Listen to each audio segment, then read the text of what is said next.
you guys, it is me, RandomJosh, back again with another Cyber Wednesday video, and today we're going to be continuing on with our HTML for Beginners tutorial, and as you can tell from the last episode, we're still at this kind of crazy looking website.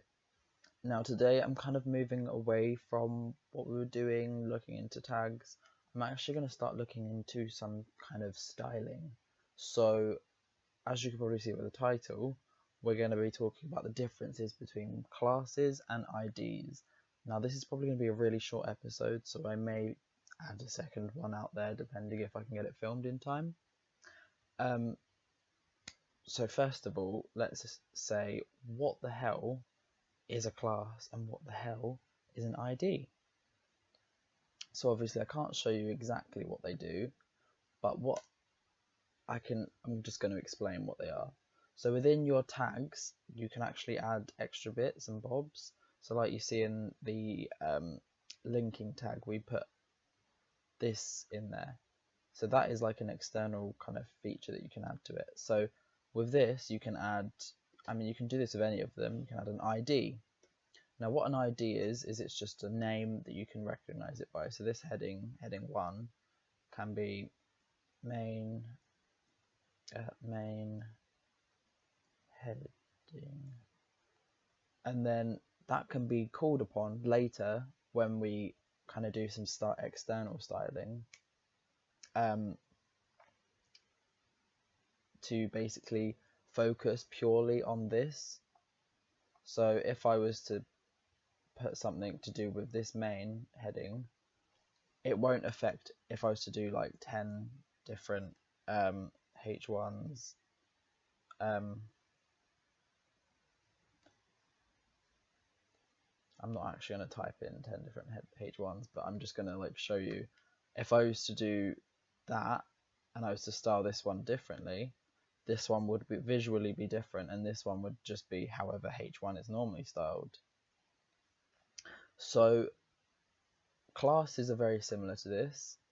A class, I'm going to put this in the H2 one. So class, you just write out class equals, I'm just going to put other heading just to make my life easy. So like I said, class does the exact same thing practically.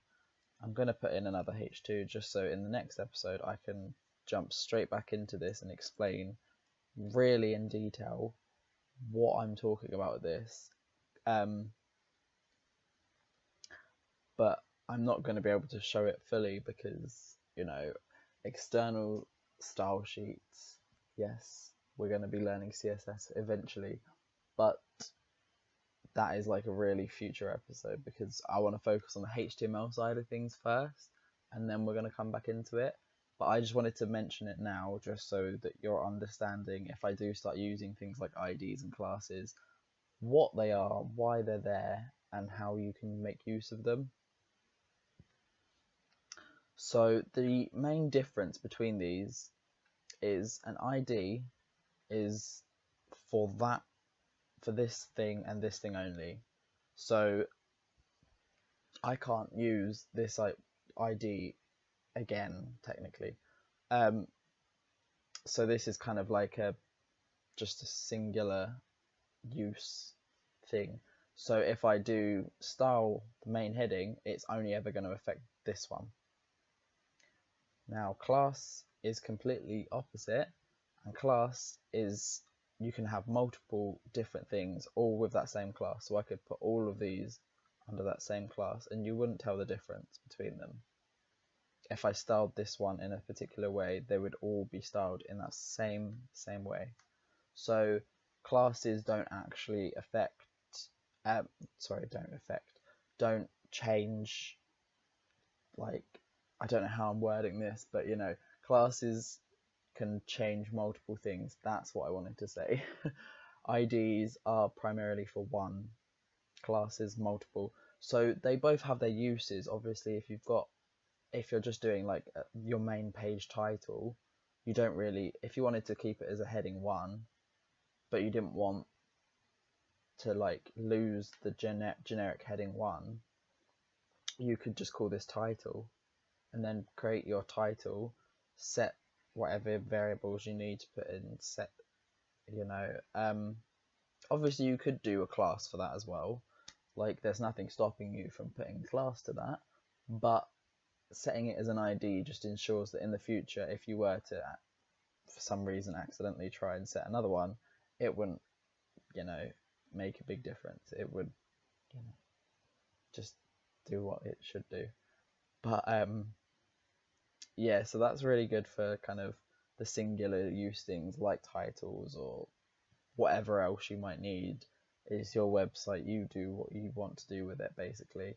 And classes are obviously good when you're trying to group things. So if I want a kind of big variable that all certain parts of text I want to look a certain way, then I can say, well, I want this one to look this way, and I also want this one to look this way, but I also want this one to look this way. You know what I mean? Like, you can just continually add that to everything and keep the styling to that one class, instead of having to go, okay, heading 2 has this class, has this styling, heading 3 has this styling, and it's like repeating yourself. So classes can help you get rid of all of the repetition, essentially, if you have things that are constantly the same. But anyway, guys, I know this is like a super short episode. I've been really busy recently with my coursework, making sure that I'm meeting my deadlines, which I have been, actually, which is quite surprising. But yes, I may try and get a second video out today as well. Obviously, you can probably see the clock in my corner. This is actually pre-recorded by a day. Shocking, I'm not giving myself much time to edit, but if I can get another one out, I will get another one out. If I can't, I'm really sorry, but I hope you have an awesome day, and I'll see you again soon. Peace out, bitches!